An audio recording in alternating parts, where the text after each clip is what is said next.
அனைவருக்கும் வணக்கம். நான் Karpagam Rajesh. Welcome to my podcast the voice of Vayadi Karpagam. இது நானா வச்ச பேர் இல்ல, தானா வந்த பேரு. யூனிவர்சிட்டியில மேக்ஸ் டிபார்ட்மெண்ட்ல கிளாஸ் நடந்துட்டு இருக்கு. ஒரு பையன் தூங்கிடுறாரு. ஒரு ஸ்டூடெண்ட் தூங்கிடுறாரு. டக்குன்னு ஏதோ பசங்க சவுண்ட் அசைற சவுண்டு கேட்டோன்னே இப்படி முழிப்பு வருது. பார்த்தா ப்ரொஃபஸர் கிளம்புறாரு வெளியில. இவனுக்கு ரொம்ப கஷ்டமாயிடுது. ஐயோ! என்னடா இது இப்படி தூங்கிட்டோமே அப்படின்னு சொல்லிட்டு சுத்தி முத்தி பார்க்குறாரு. ஃப்ரெண்ட்ஸ் எல்லாம் பிரேக்குக்கு எந்திச்சு கிளம்பி போயிடுறாங்க. போர்டுல 2 சம் எழுதி போட்டிருக்காரு. அத பார்த்தோனே, ஓஹோ! இது அசைன்மென்ட் குடுத்துருக்காங்க போல அப்படின்னு நினைச்சுட்டு என்ன பண்றாரு, அந்த சம் 2யும் அவர் காப்பி பண்ணிட்டு போறாரு. போயிட்டு இதுக்கு எப்படியாவது ப்ராப்ளம் சொல்யூஷன் கண்டுபிடிக்கணும், சால்வ் பண்ணணும் அந்த ப்ராப்ளம. ஏற்கனவே கிளாஸ்ல வேற தூங்கிட்டோம். என்ன நடந்துச்சுன்னு தெரியல அப்படின்னு சொல்லிட்டு என்ன பண்றாரு, 2 நாள் டைம் ஃபுல்லா ஸ்பெண்ட் பண்ணி அவரால ஒரு சம்முக்கு தான் ஆன்சர் கண்டுபிடிக்க முடியுது. அப்புறம் சரி பரவால்ல. ஒண்ணுமே பண்ணாம போறதுக்கு இது ஒரு சமாவது நம்ம பண்ணிட்டு போல, இத நம்ம காமிக்கலாம் அப்படின்னு சொல்லிட்டு, அந்த அடுத்த 2 நாள் கழிச்சு அந்த கிளாஸ் ஸ்டார்ட் ஆகுது.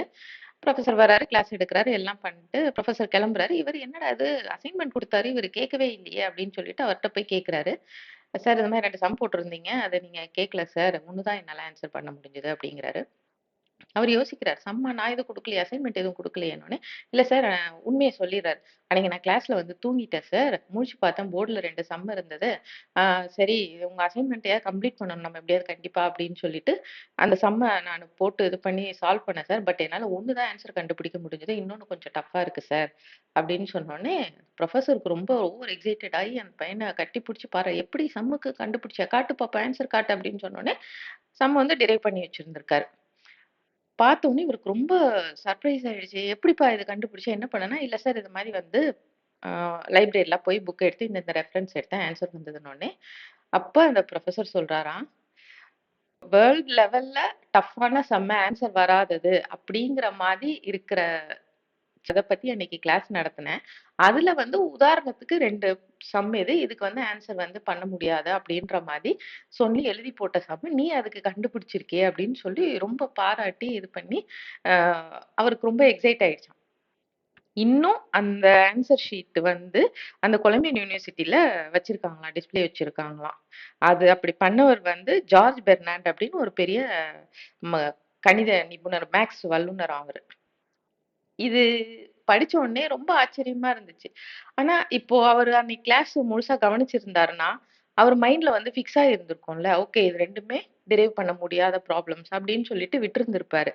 அத அவர் கேட்கல அப்படிங்கிறதுனால, இது எப்படியாவது நம்ம கண்டுபிடிச்சிரணும் அப்படிங்கிற ஒரு முயற்சியில கண்டுபிடிச்சாரு. 2ல 1 கண்டுபிடிச்சுட்டாரு. அப்போனா முடியாது அப்படிங்கிற விஷயம் எதுவுமே இருக்காது இல்லையா? நம்மளால முடியாதுன்னு சொல்ற விஷயத்த யாரோ எங்கேயோ செஞ்சுட்டு தான் இருக்காங்க.